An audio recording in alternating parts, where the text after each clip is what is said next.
Oi, gente, estamos no terceiro episódio do De Lado com a Thay e hoje eu tenho a honra de entrevistar ela, Duca. Veio e pra onde eu quero gatilho rolar, tirar mil e umas hoje pra não se preocupar com ela que me protege, vai me cuidar. Sozinha eu não tô, sozinha eu não tô. Ah, pode entrar. Gente, que luta, hein, entrevistar ela. Ela é muito assim, rueira. Maluquinha. Ela é muito rueira. Toda hora fazendo alguma coisa, né, amiga? Sim. Tá, primeiro começa falando pra gente e pra mim, que eu também quero saber, um pouco sobre a sua história, assim, infância, adolescência. Aí. Sim. Eu já começo assim. Então, eu sou Duca, sou uma travesti branca, de olhos castanhos, cabelos castanhos, levemente louros nas pontas, com top preto.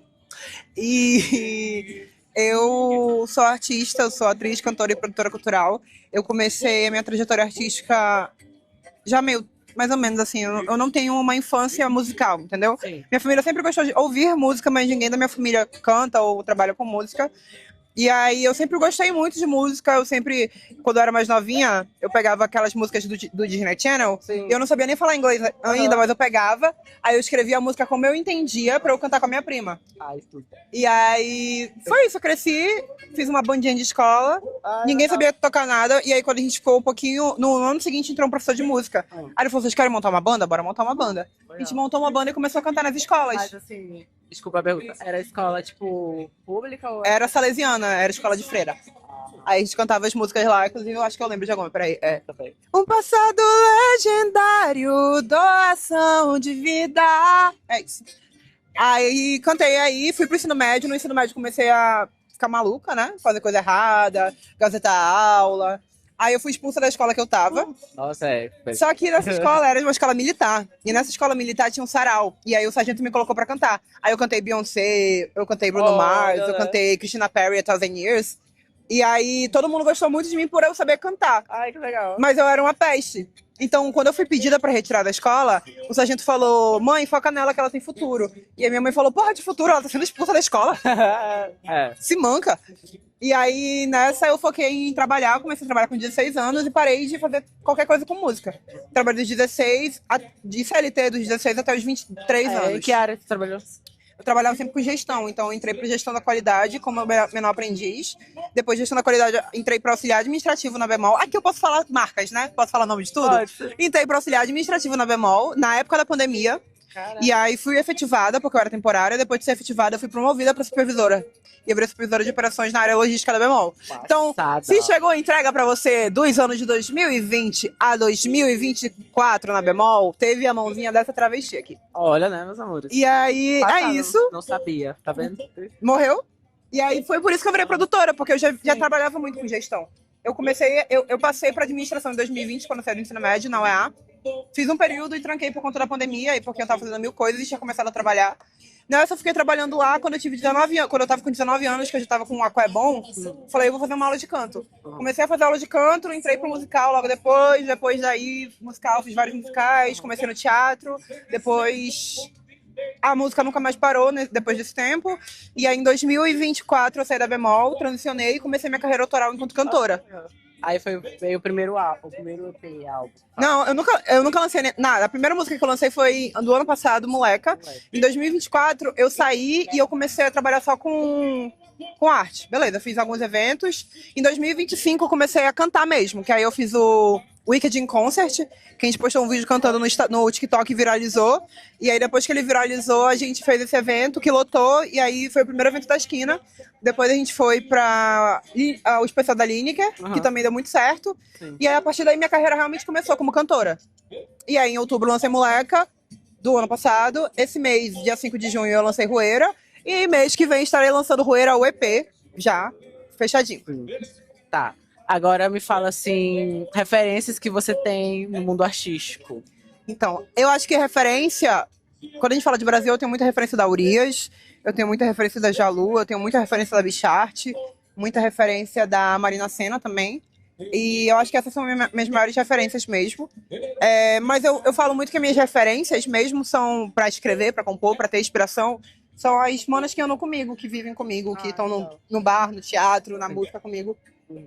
Porque é daí que eu vejo o que eu vou falar, entendeu? O que eu tenho pra falar? Eu acho que são essas vivências que fazem eu compor e querer ser artista ainda. Obviamente, quando eu vou pro estúdio, eu falo, eu acho que esse som aqui combina com X artista. Mas eu acho que no final das contas é muito sobre ser rueira. Entendi. Agora, uma curiosidade que veio aqui na minha cabeça tu compõe. Como é que é esse tipo de compor uma música? Ela vem assim realmente nada, as letras vão se juntando, e aí vai formando as frases.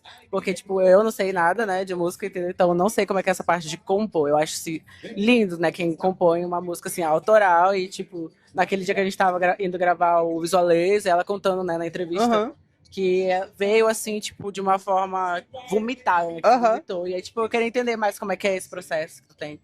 Quando eu vou compor, na maior parte das vezes, do meu EP todo, por exemplo, todas as músicas do EP, eu liguei o gravador e a música saiu. E aí, tipo, não deu uma hora de eu fazendo isso. Às vezes saía direto, às vezes eu tinha que ir pro estúdio lapidar mais, mas era isso. A música, a parte principal da música, ela já vinha e eu ia só lapidando. Que seja, foi uma música que saiu direto. Poeira foi uma música que saiu direto também, eu já tinha as duas prontas.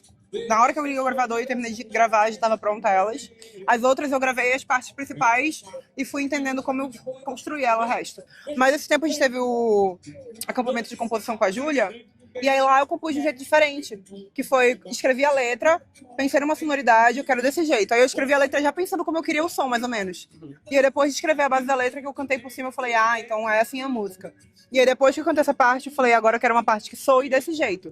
Então é meio que um Frankenstein, às vezes vem a letra, às vezes vem a melodia. Entendi. Me fala mais um pouco sobre a Esquina Project. Então a Esquina, ela nasceu nesse lugar de quando eu saí da Bemol, de tipo, eu quero fazer meus eventos, eu quero me ver como possibilidade. E aí, tipo, desculpa te interromper. Essa parte de como é que funciona, explica, tipo assim, se puder, essa parte de edital, se inscrever, e aí a Esquina que entra com o edital, explica aí pra gente. Quando eu escrevi o meu primeiro edital, que foi em 2024 para 2025, eu escrevi sozinha, com a ajuda de algumas pessoas. E aí nessa que passou, foi aí que a Esquina já estava ganhando forma. Eu com a Maria, a gente se juntou para poder começar a fazer as coisas do EP, de ver ensaio fotográfico e tal, juntas, por estar juntas, para depois entender que isso já era a Esquina. E aí esse ano, de 2025 para 2026, a gente se juntou para ter um ciclo de escrita digital. E passamos com um já. Então, quem quiser escrever um edital, pode vir aqui com a Esquina. Manda a ideia que a gente vai sentar e vai desenvolver esse projeto. E é isso, a gente cuida tanto da escrita, se quiser só escrever com a gente pega a porcentagem de escrita. Mas se quiser produzir com a gente também, a gente está disponível para fazer toda a produção executiva do projeto. Legal. Amei. Tá. E assim, o que tu gosta de fazer no teu lazer? Que tá bem na cara, eu acho, né? Mano, eu adoro ir pra rua, ir pro centro, encontrar um monte de travesti, ficar falando merda e bebendo. Mas eu sou viciada em trabalhar, então eu tenho que tomar muito cuidado pra não transformar todos os meus momentos de lazer em trabalho. Porque ontem eu saí pra beber com as meninas, eu tava falando de edital, tava falando de projeto. Fui pra casa, eu tive que abrir o computador e escrever, porque eu não tava aguentando, tipo, da cabeça fervilhando, assim. Tem que tomar cuidado mesmo. Mas eu sou muito roeirinha, eu gosto muito de ir pro centro, de ir pras festas, de me jogar. O que o dia vai me propor hoje? Eu sou mais ou menos assim. Entendi. Recentemente, né, você teve um trabalho como atriz, não é mesmo? Fala um pouco pra gente como foi. Na Antígona? Isso.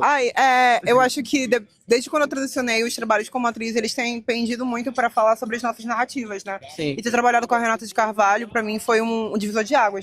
Porque ela é referência, o meu trabalho só existe por conta do que ela já tem estudado, por conta do que ela já tem desenvolvido. O nosso trabalho, de modo geral, é muito afetado pelo que ela faz já no Brasil, de modo geral. Então, poder trocar com ela foi tipo uma bênção. Foi um momento de bênção onde eu só ouvia e falava, fale tudo que você quiser. Não, pode falar.